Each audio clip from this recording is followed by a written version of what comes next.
Selamat Sabat anak-anak, bertemu lagi dengan Ibu Isti Indartanti. Pelajaran sekolah Sabat kita berjudul Persis. Ayat hafalan Yesaya pasal 43 ayat 10. Kamu inilah saksi-saksiku, demikianlah firman Tuhan, dan hambaku yang telah kupilih. Poin penting pelajaran kita dapat melayani dengan baik bila perkataan kita sesuai dengan perbuatan kita.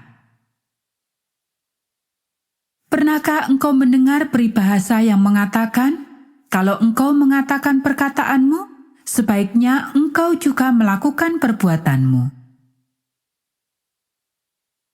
Cerita kita pekan ini melihat pada kehidupan Raja Salomo.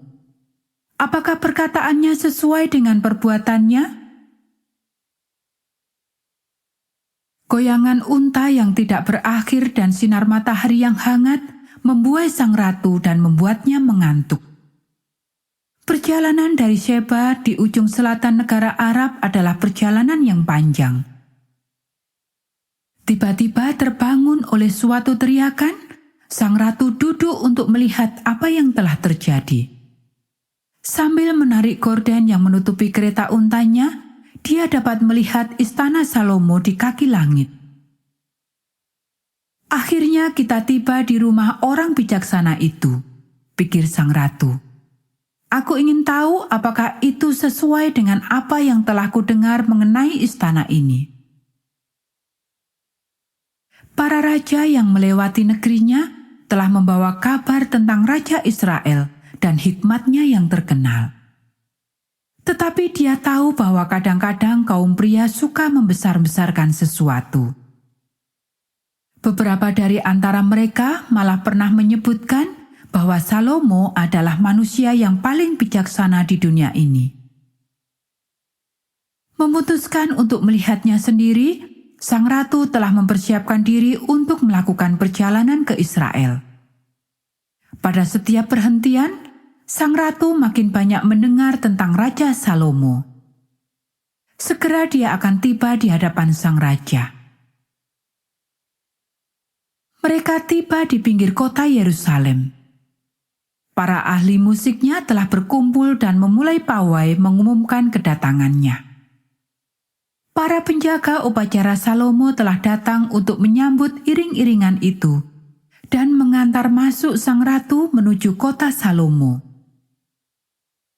Iring-iringan itu menyapu masuk kota Yerusalem dan berhenti tepat di depan istana. Para pelayan ratu menolong dia turun dari keretanya. Sesudah saling menukar bingkisan dengan para perdana menteri Israel, rombongan kerajaan itu diantar masuk ke ruang tamu istana. Pengawal pribadi Salomo melayani dan menolong mereka untuk merasa nyaman di istana. Beberapa jam kemudian, sekelompok orang telah berkumpul untuk bertemu dengan Raja Salomo. Sang ratu terpesona dengan semua yang dilihatnya. Bahkan ruang tunggu ini begitu indah, pikirnya. Tuanku yang mulia, Ratu Sheba, teriak seorang penyambut istana sementara ratu berjalan memasuki pintu ruangan perjamuan yang besar sekali. Semuanya terlihat lebih indah daripada yang ratu bayangkan. Gordennya terlihat mengkilap seperti emas. Perabotannya terbuat dari kayu yang terbaik dan disalut dengan emas. Ribuan lilin berkerlap-kerlip di seluruh ruangan. Aroma bunga segar dan bau makanan yang lezat tersebar di seluruh ruangan, sementara ratu berjalan menghampiri Raja Salomo. Raja Salomo datang dengan senyuman di wajahnya. "Selamat datang," katanya. "Semoga perjalananmu tadi merupakan perjalanan yang menyenangkan. Mari nikmati hidangan yang telah disiapkan oleh pegawai istanaku untuk kita santap."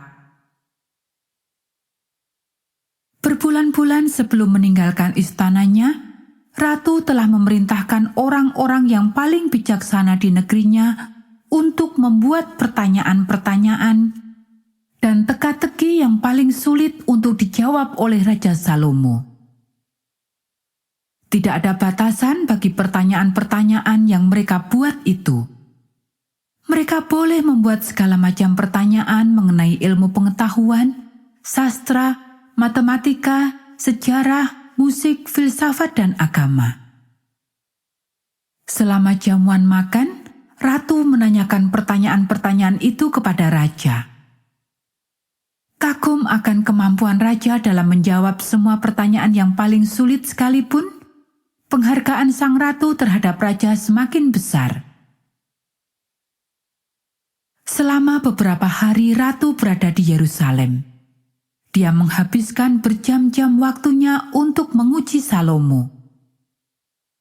Sementara dia berkeliling istana dan seluruh kota, dia mengamati bagaimana raja bergaul dengan pegawai dan pejabat istananya. Dia memperhatikan korban bakaran dalam bait suci yang agung yang raja telah bangun. Dia mulai menanyakan pertanyaannya sendiri sementara raja memperkenalkan ratu kepada Allah penciptanya. Selama acara pertemuan yang terakhir, ratu meminta untuk berbicara sendirian dengan raja. Raja pun membubarkan para pegawainya. Raja Salomo, aku pertama kali mendengar tentang engkau ketika engkau meminta mengirim kayu cendana dari negeriku. Aku lihat engkau gunakan itu untuk membangun bait suci dari Allah yang hidup. Sesudah itu aku mendengar banyak hal tentang engkau dan negerimu. Aku telah datang ke sini untuk menyaksikan sendiri apakah benar yang telah kudengar itu.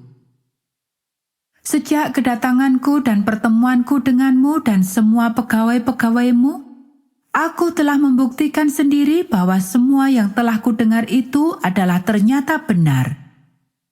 Aku memuji Allahmu yang telah menempatkan engkau di tahta kerajaan ini. Allahmu pastilah sangat mencintai Israel sehingga engkau diberikan kebijaksanaan yang besar dalam memerintah kerajaan ini. Aku harus belajar lebih banyak lagi tentang Allahmu. Sementara ratu meninggalkan istana keesokan harinya, Ratu Sheba mengulangi kembali semua yang telah dia lihat dan dengar. Sama seperti kain tenunan, semua yang dilihatnya persis sekali dengan apa yang sudah didengarnya. Pelayanan ini dipersembahkan oleh keluarga Pendeta Kurnaidi. Semoga menjadi berkat untuk kita semua.